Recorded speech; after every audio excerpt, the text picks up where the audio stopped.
बिहार के मुख्यमंत्री नीतीश कुमार महिला संवाद यात्रा पर निकलने वाले हैं पूरे बिहार में। और इस यात्रा को लेकर लालू प्रसाद यादव ने एक आपत्तिजनक बयान दिया है। उन्होंने ये कहा कि नीतीश कुमार यह यात्रा नैन सुख के लिए निकाल रहे हैं। अब हमारे साथ मौजूद हैं बिहार सरकार के वरिष्ठ मंत्री अशोक चौधरी जी, जो कि नीतीश कुमार के करीबी भी हैं। नैन सुख का मतलब हम इनसे समझने की कोशिश करेंगे। लालू यादव ने एक बयान दिया है कि नीतीश कुमार नयन सुख के लिए महिला संवाद यात्रा निकाल रहे हैं। इसका मतलब क्या है?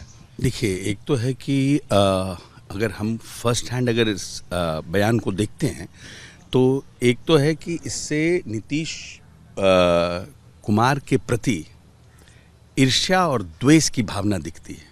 और दूसरा कि महिलाओं के बारे में जो आधी आबादी हमारी है उसके बारे में लालू प्रसाद यादव की क्या सोच है। ये तो लोग कहते थे कि महिला विरोधी हैं, लेकिन हम लोग कहते थे तो लोगों को लगता नहीं था। ये अपनी इसका मतलब कि इनकी पार्टी में जो महिला नेत्री हैं उनके प्रति भी ऐसा भाव है। और कैसे कोई व्यक्ति जिनके पास 7 पुत्री है घर में, वो इस तरह का बयान दे सकते हैं? ये व्यक्ति तो हमारे यहाँ जब लालू प्रसाद यादव बिहार छोड़े तो 7,000 प्रति व्यक्ति आए थे, आज 35,000 प्रति व्यक्ति आए हैं। तो ये जो फर्क हुआ है ये महिलाओं को सशक्त करने से ही हुआ है ना, कि आधी आबादी भी हमारी काम करे और वो हमारे रेवेन्यू में, हमारे अर्निंग में पार्टिसिपेट करे। और इस संभव तभी हुआ है जब नीतीश जी ने पंचायती राज व्यवस्था में आरक्षण दिया महिलाओं को। ये तभी संभव हो पाया है कि पुलिस की बहाली में आज बिहार सबसे अव्वल नंबर पर है, 1 नंबर पर है पूरे बिहार देश में। और हर एक तरह से, चाहे वो हमारा इंजीनियरिंग हो, ITI हो, किस स्तर का ये बयान है, इनको तो पूरे देश की महिलाओं से माफ़ी मांगना चाहिए। जेडीयू इस पर क्या रुख अपनाएगा अब? अब ऐसा है कि जो व्यक्ति इस तरह का भाव रखते हैं और इस तरह का कमेंट करते हैं, तो या तो इनको लग रहा है कि पूरी की पूरी ज़मीन हमारी खसक गई है। और इस तरह का loose comment, below the belt comment, ये सब कभी किसी भी हालात में सार्वजनिक जीवन में, राजनीतिक जीवन में क्षम ही नहीं है कि कोई व्यक्ति किसी व्यक्ति के बारे में उसका स्तर ये गिर जाए कि इस तरह का कमेंट करें, वो भी लालू प्रसाद यादव जैसे। तो ये इस बात को प्रमाणित करता है कि ये व्यक्ति लोग की क्या मानसिकता है। ये सब तो चरवाहा विद्यालय वाले लोग हैं ना, ये सब लाठी भगवावन, तेल पिलावन, ये सब रैली वाले लोग हैं। 4-4, 6-6 तो स्कॉर्पियो से राइफल निकला रहता था, उस मानसिकता के लोग हैं। इसीलिए इनको सब चीज़ खराब लगता है।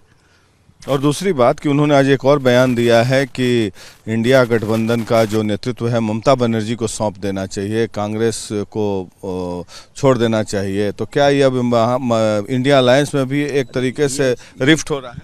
He has not been honest with Congress. ये तो हम आज से नहीं, जब से हम कांग्रेस अध्यक्ष हैं तभी कहते हैं। ये तो यही चाहते हैं कि कांग्रेस पार्टी डाकबंगला चौराहा पर कटोरा लेके बैठा रहे, 10-20 पैसा हम देते रहें, जिंदा भी रहे, मरे भी नहीं और कुछ करे भी नहीं। कौन नया बात है लालू प्रसाद यादव?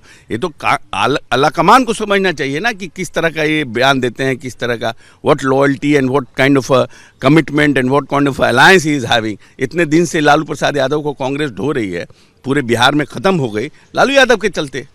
आपको क्या लगता है कि जो बातें आप लोग आरोप लगा रहे थे कि लालू यादव के सह पर ही ममता बनर्जी ने नीतीश कुमार को इंडिया गठबंधन का नेता मानने से इनकार कर दिया था, तो ये बात अब सही हो रही है? सब 100% है, 100% है।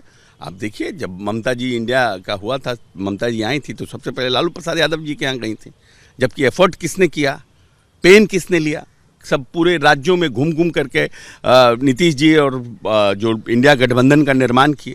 लेकिन जिस तरह से बॉम्बे में इन लोगों ने जातीय गणना का विरोध करवाया ममता जी से, उसके बाद नीतीश जी को लगा कि यहाँ रहना उचित नहीं है, क्योंकि हमारा जो कोर सब्जेक्ट है वही मेरा पूरा नहीं हो पाएगा, तो हम इस गठबंधन में रह के क्या करेंगे। उसके बाद उन्होंने स्प्लिट किया है बॉम्बे के उसके बाद, इंडिया की बैठक के बाद।